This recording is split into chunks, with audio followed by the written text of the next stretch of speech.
Monster Hunter is a game where you practically go around killing monsters in order to upgrade your arsenal and to get better equipment.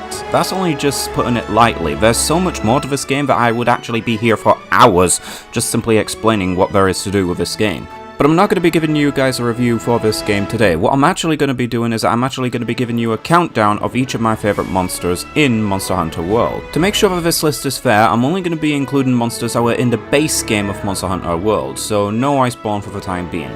Also, if there's a monster that has appeared in, let's say, Monster Hunter 4 Generations, but not World, then I can't include it. However, if it was in a previous Monster Hunter game and has just made its way into Monster Hunter World, then yes, it still has a chance of making it on the list. With that out of the way, let's get on with the actual countdown.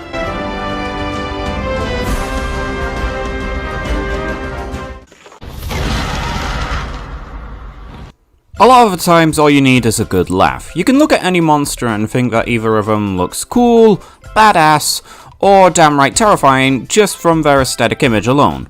But when I first saw the Pookie Pookie for the first time, I couldn't help but to hold in laughter. I mean, just look at this dang thing, it's as ridiculous as it is awesome. A parrot chameleon looking thing, which at the same time swallows up and uses poisonous plants as its own attack pattern.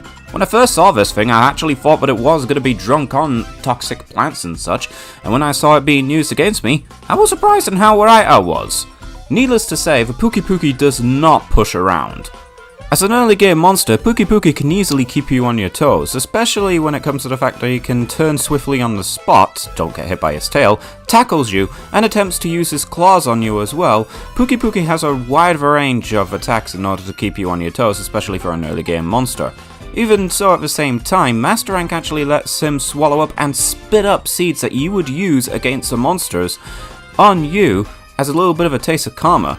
To think that a chameleon wyvern looking thing would actually be on this list of all things.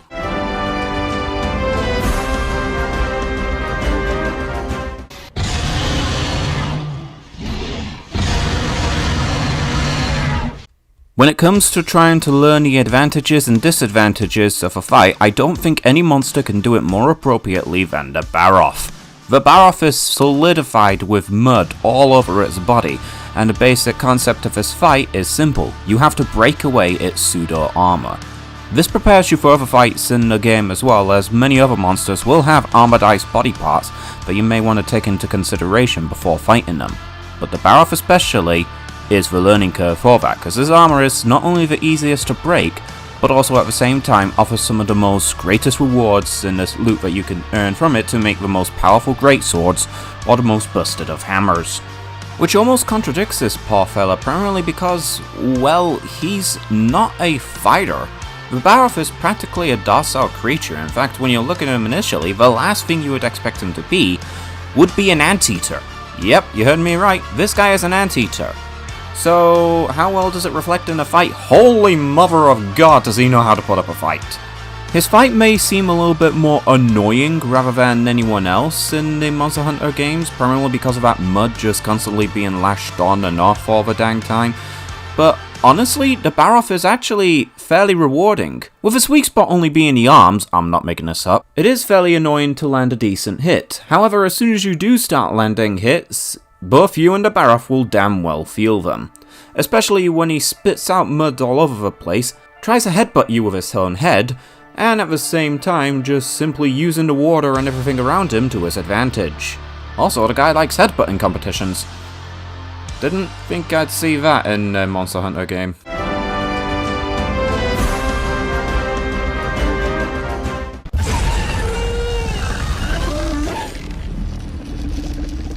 Spoiler alert, we're heading into final boss territory. Ladies and folks, Xeno Jiva.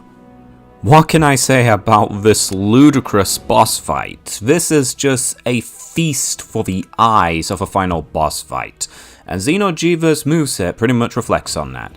Puffing out small fireballs to big giant lasers, flying all over the place, making the arena his inferno playground, stomping, tackling, swiping with his tail, not holding the fuck still. Oh god. I love Xeno Jiva, don't get me wrong, this is just an amazing boss fight, but the only problem that sets Xeno Jiva back is, ironically enough, her size. Xino'Jiiva is huge, literally, but not as big as any of the other Elder Dragons in the game like Zoromadros. No. Xino'Jiiva, as you can see here, is pretty much damn well hard to hit. Unlike the Baroff, where you have a hard time hitting its weak spot, but you can hit every other area just as fine, Xino'Jiiva is hard to hit primarily because it's so huge that by the time you are capable of making it to the weak spot, she's already moved to a different area. But that being said, it's not that hard of a fight to actually get through. Xino'Jiiva's weak spots are big, but at the same time her element weakness literally cripples her. The amount of fire that she can cause around the arena is literally insane, so much so to the point that by the time you have actually gotten a good hold of her attack pattern, she's already gotten into a Blazing Inferno mode, where she attacks more often and uses a lot more frequent attacks like the ones I mentioned before, minus the tackling. Aside from her size, the only downside to Xino'Jiiva is that farming her is, well, boring. And I don't want to say that primarily because it is an incredible and eye-spectacle boss fight. But hey, if it's just bad on just in terms of being boring, rather take that than just being a shit fight through and through. I'm looking at you, Dodogama.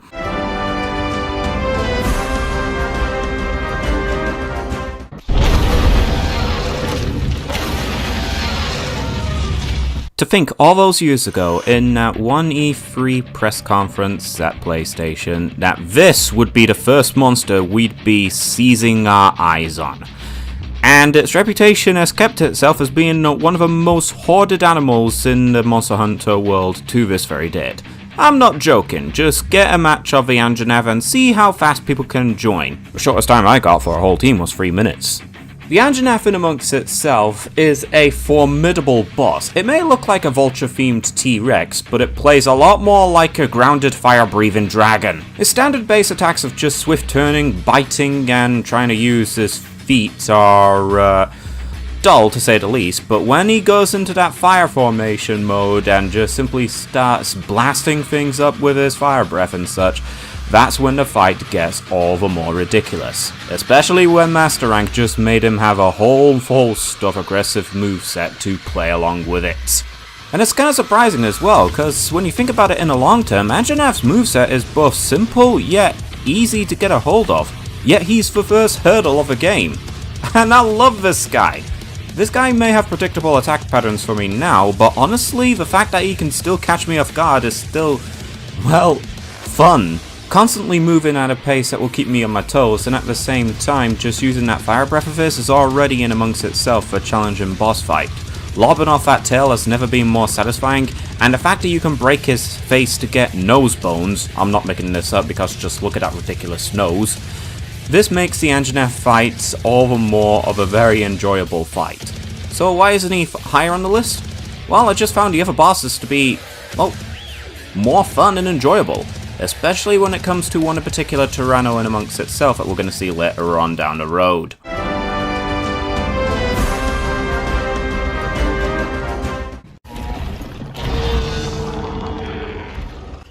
The first thing that you're assigned on when you're in the Elder's Recess is to explore the area and find all of the natural habitats in its environment. Then you come across this bundle of joy, this adorable bundle of joy. Ladies and gentlemen, Dodogama. Trust me when I say this, you're not going to be hunting this guy very often, primarily because, well, for starters, there's no mandatorial hunts or capture missions revolving around this guy. Even if there would be, you would not really want to hurt it anyways. But with that being said, what is it that makes Dodogama so lovable within the community? Just bloody well look at the dang thing, it's so freaking cute. It's a big chubby lizard with a great big underbite. If I want to compare it to an animal, I'd say it's possibly best comparable to the British Bulldog or even the Pug for that matter, where it's just so gosh damn adorable to look at, and so goddamn... Surprisingly though, if you actually do enter in a fight with Dodogama, it's not that much of a pushover. Dodogama's practical speed and fireball attacks just makes him possibly the hardest out of the tier 1 monsters to deal with, and that includes monsters like Great Gyros and the Great Jaggeris. So the competition was fairly low to begin with, but even then he puts monsters like Anjanath to the test on how brutal he can be.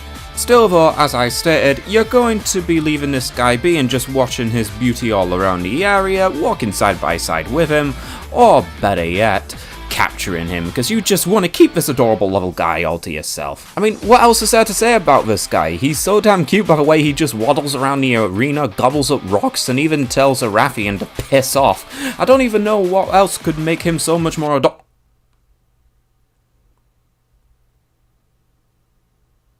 You're coming with me.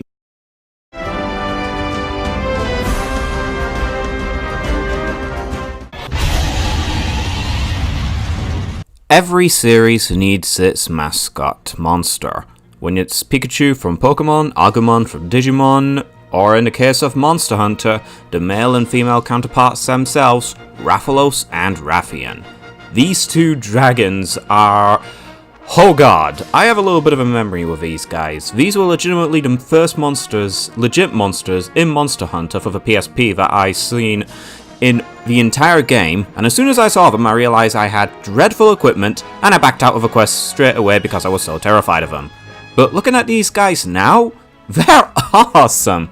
What's actually unique about these two as well is that their boss fight actually reflects differently depending on which one you fight. They have a similar attack patterns, being their fire breath, their claws, their tail, and many other things to go upon.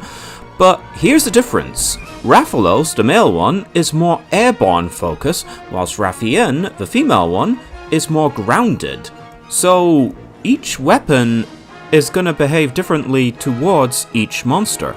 So let's say for instance you were using the insect glaive on the Raphaelos, it would be a lot better off on him, but whilst it can have results on the Raffian, other weapons like the Greatsword and Charge Blade may do a lot better results. But at the end of the day, these guys have dual elements at their disposal, the poison in both their tails and claws, and as well as the fire that they breathe. The games have reflected them being the smartest monsters within the series, and to be honest, it easily shows. They literally adapt to everything around them to fight and to defend themselves, and whatever you do, do not steal their eggs. You'll thank me later.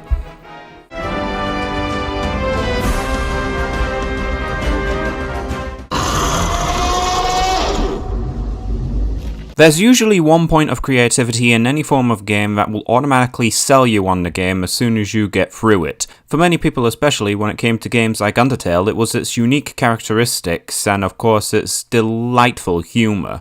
But when trying to compare it to Monster Hunter, where you're just fighting animals all the time, you want to explore the area and see what you think. But then you get interrupted by a certain thing with its own music and its own death-defying stunts of just fighting. This thing, known as the Bazelgeuse, is obviously a force to be reckoned with within all of Monster Hunter, and when players encountered it for the first time, rightfully so, they hated it. But when I started to go through Monster Hunter World again, I wanted to know the reasons why. Simply put, just look at this thing. They simply combined the aspects of a standard fire-breathing dragon with a fucking B-52 bomber plane! This is what got me into Monster Hunter! The mad creativity of some monsters like this guy can actually dish out is ridiculous. And in all honesty, at first, I joined the opinion that I hated this thing. Then I used the insect glaive. My opinion immediately changed. This...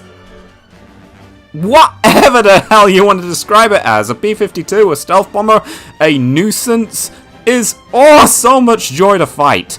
The absolute mad nature that it can dish out by just simply bomb running you and then dive bombing into its own exploding shells, and the fact that at the same time that it's a fire breather and doesn't give a fuck of where you're at, it will fight you regardless. This thing literally deserves the reputation that it has within the fan base. I legitimately don't have to describe the fighting amongst itself. Its reputation is all that is needed when it comes to fighting this thing.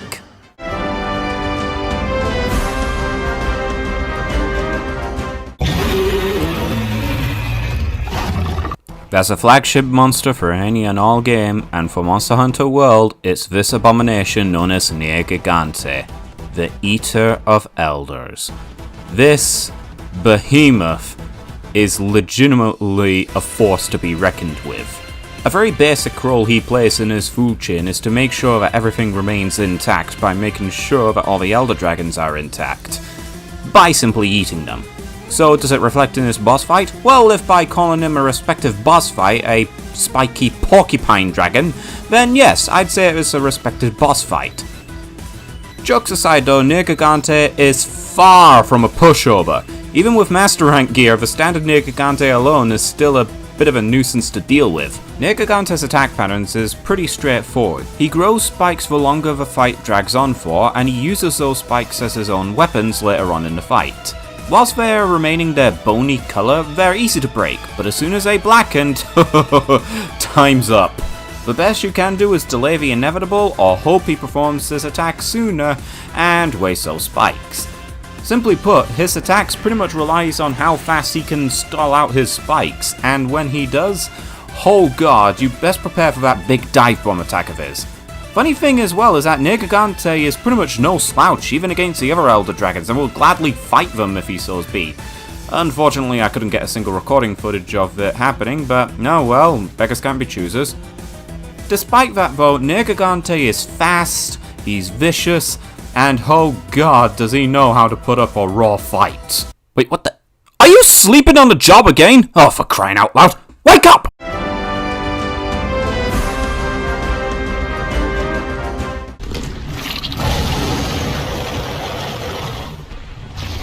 The funny thing about this next guy is that he is just like Bazelgeuse, an invasive monster that doesn't even care if you're in the area or not. He will fight everything to the death. And oh my dear lord, Devil Joe. I did not know this guy existed as a high community favourite monster, but oh god, after seeing him in action, I could easily see why. Whilst monsters like Bazelgeuse was appropriately nicknamed the B-52, Devil Joe was nicknamed the Pickle, and honestly, I call it more of a big abomination of teeth rather than a pickle, but I can see the comparison. Needless to say, Devil Joe is one incredible monster that is doomed to be constantly hungry. And oh dear lord, his fighting capability reflects that. Every single time he chomps at you, stomps down on the ground, swipes, does anything I should say, he's always there to make sure that everyone's day is royally fucked up. And what's even better about this guy is that he doesn't even care who the hell is in the area. He'll gladly fight anything and everything to the death. Heck, just look at this fight right here with him and Bazelgeuse. I don't think I need to explain why he is not afraid to fight anyone that's in his sight. The guy also can jump as if it's a frog's wet dream, but oh lord, the fighting capability that this guy can give out, as well as one of the most underrated armor sets in my opinion, being that you can easily recover health fast, yet take and dish out hits like a champion. When fighting Devil Joe, you're not expecting to have yourself a really good time, you're legitimately fighting a monster, hence his nickname, the Violent Wyvern. What's even worse about Devil Joe as well is that he can often glow red to dish out more attacks. Every single time that this happens, his attacks can often amplify in scale of how hard they can hit, to even how much he can dish out in terms of attack value. Here's something shocking that I actually figured out when I was getting footage for Bazelgeuse. I actually saw Devil Joe actually finish off Bazelgeuse within his own terms. Don't mess with this huge abomination of teeth.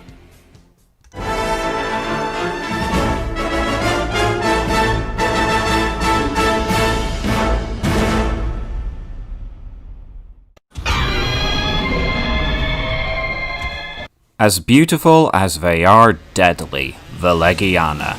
I don't know what strikes these guys as my favourite more than any other monster on this list to be honest, but I think it comes with a variation of things. For starters, just look at the design of this thing, it's so beautiful. The apex monster of the Coral Highlands, the Legianna is known to be quite the fast yet very intimidating predator. But what makes this design not only beautiful to look at, is also effective as well of how it can actually work in real life as well. The lighter underbelly and a darker overtone of the top half of the body, it literally just goes well with this apex predator and so beautiful looking. So how well does it fight as well? Oh god does it know how to fight. The Legianna is one of few ice-based monsters in Monster Hunter World, and it definitely can be quite the force of nature to fight. But at the same time, it's one of the more fun monsters for me to fight.